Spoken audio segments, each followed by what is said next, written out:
एक बार पांचों पांडव आवश्यक कार्यवश बाहर गए हुए थे। आश्रम में केवल द्रौपदी, उसकी एक दासी और पुरोहित धौम्य ही थे। उसी समय सिंधु देश का राजा जयद्रथ, जो विवाह की इच्छा से शाल्व देश जा रहा था, उधर से निकला। अचानक आश्रम के द्वार पर खड़ी द्रौपदी पर उसकी दृष्टि पड़ी और वह उस पर मुग्ध हो उठा। उसने अपनी सेना को वहीं रोककर अपने मित्र कोटिकास्य से कहा, कोटिक तनिक जाकर पता लगाओ कि यह सर्वांग सुंदरी कौन है। यदि यह स्त्री मुझे मिल जाए तो फिर मुझे विवाह के लिए शाल्व देश जाने की क्या आवश्यकता है।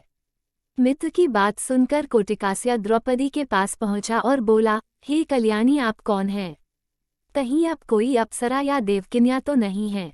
द्रौपदी ने उत्तर दिया, मैं जग विख्यात पांचों पांडवों की पत्नी द्रौपदी हूँ।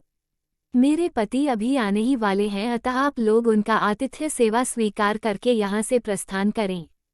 आप लोगों से प्रार्थना है कि उनके आने तक आप लोग कुटी के बाहर विश्राम करें। मैं आप लोगों के भोजन का प्रबंध करती हूँ। कोटिकास्य ने जयद्रथ के पास जाकर द्रौपदी का परिचय दिया। परिचय जानने पर जयद्रथ ने द्रौपदी के पास जाकर कहा, हे द्रौपदी, तुम उन लोगों की पत्नी हो जो वन में मारे मारे फिरते हैं और तुम्हें किसी भी प्रकार का सुख वैभव प्रदान नहीं कर पाते। तुम पांडवों को त्याग कर मुझसे विवाह कर लो और संपूर्ण सिंधु तथा सौबीर देश का राज्य सुख भोगो। जयद्रथ के वचनों को सुनकर द्रौपदी ने उसे बहुत धिक्कारा, किंतु कामांध जयद्रथ पर उसके धिक्कार का कोई प्रभाव नहीं पड़ा और उसने द्रौपदी को शक्तिपूर्वक खींचकर अपने रथ में बैठा लिया। गुरु धौम्य द्रौपदी की रक्षा के लिए आए तो उसे जयद्रथ ने उसे वहीं भूमि पर पटक दिया और अपना रथ वहां से भगाने लगा।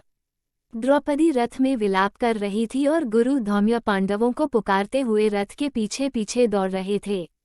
कुछ समय पश्चात जब पांडवगण वापस लौटे तो रोते कलपते दासी ने उन्हें सारा वृतांत कह सुनाया। सब कुछ जानने पर पांडवों ने जयद्रथ का पीछा किया और शीघ्र ही उसकी सेना सहित उसे घेर लिया। दोनों पक्षों में घोर युद्ध होने लगा। पांडवों के पराक्रम से जयद्रथ के सब भाई और कोटिकास्य मारे गए तथा उसकी सेना रणभूमि छोड़कर भाग निकली। सहदेव ने द्रौपदी सहित जयद्रथ के रथ पर अधिकार जमा लिया। जयद्रथ अपनी सेना को भागती देखकर स्वयं भी पैदल ही भागने लगा। सहदेव को छोड़कर शेष पांडव भागते हुए जयद्रथ का पीछा करने लगे। भीम तथा अर्जुन ने लपक कर जयद्रथ को आगे से घेर लिया और उसकी चोटी पकड़ ली। फिर क्रोध में आकर भीम ने उसे पृथ्वी पर पटक दिया और लात घूंसों से उसकी मरम्मत करने लगे। जब भीम की मार से जयद्रथ अधमरा हो गया तो अर्जुन ने कहा, भैया भीम, इसे प्राणहीन मत करो, इसे इसके कर्मों का दंड हमारे बड़े भाई युधिष्ठिर देंगे। अर्जुन के वचन सुनकर भीम ने जयद्रथ के कशों को अपने अर्धचंद्राकार बाणों से मूंदकर 5 चोटी रख दी और उसे बांधकर युधिष्ठिर के सामने प्रस्तुत कर दिया। धर्मराज ने जयद्रथ को धिक्कारते हुए कहा, रे दुष्ट जयद्रथ, हम चाहे तो अभी तेरा वध कर सकते हैं, किंतु बहन दुश्शला के वैधव्य को ध्यान में रखकर हम ऐसा नहीं करेंगे। जा तुझे मुक्त किया। ये सुनकर जयद्रथ कांतिहीन हो लज्जा से सिर झुकाए वहां से चला गया। वहां से वन में जाकर जयद्रथ ने भगवान शंकर की घोर तपस्या की। उसकी तपस्या से प्रसन्न होकर शंकर जी ने उसे वर मांगने के लिए कहा।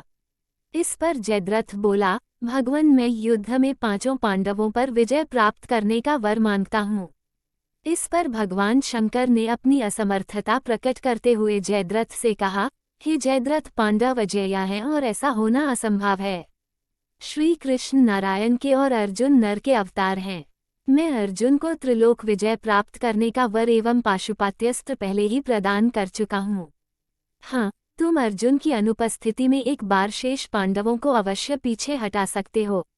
इतना कहकर भगवान शंकर वहां से अंतर्ध्यान हो गए और मंदबुद्धि जयद्रथ भी अपने राज्य में वापस लौट आया।